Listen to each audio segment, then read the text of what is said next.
Simple and tasty keto take on an Olive Garden classic, the Zuppa Toscana. With only 6 net carbs per bowl, it's sure to fill you up. I start off with some hot Italian sausage that I get straight from my local butcher. This way it's free of any unnecessary additives and preservatives. I'll add in some diced pancetta, and then I'll chop it all up and brown it over medium-high heat, which will take about 10 to 15 minutes to get the meat nice and cooked. Because we're using hot Italian sausage, this soup will turn out a little bit spicy, so if you're sensitive to spice, make sure that you probably get some sweet Italian sausage instead, but be sure to check for carbs.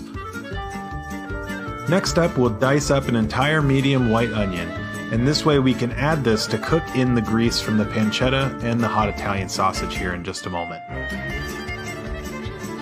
Once my meat is browned, I'm going to go ahead and carefully remove it from the stock pot while retaining the grease. That way I can use it to cook down my onions and give it some additional flavor. It'll take about 5 minutes for those to become fragrant, and then we'll go ahead and press some fresh garlic in there, usually about 3 to 5 cloves. Give that another few minutes to cook until it becomes aromatic.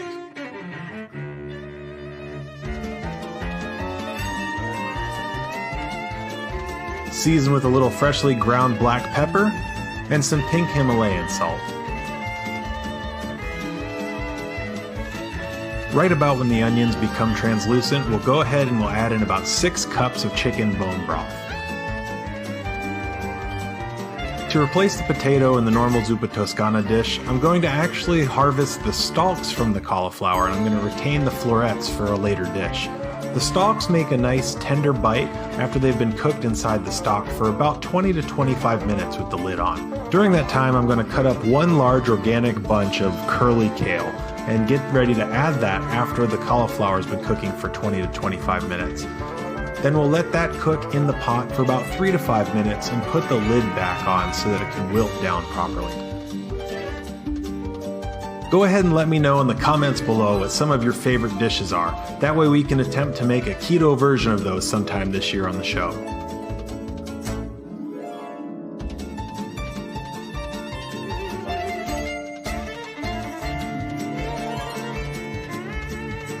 Now we're rounding the home stretch, so we're going to bring the meat back into the dish and stir that around and add in 3/4 cup of heavy whipping cream.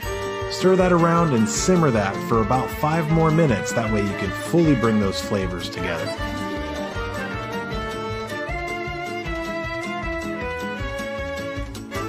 Now that it's time to plate it up, go ahead and pour yourself a nice large bowl. There's plenty of ingredients here to go around. I like to top it off with some grated Parmesan or Romano cheese, which really enhances the flavor.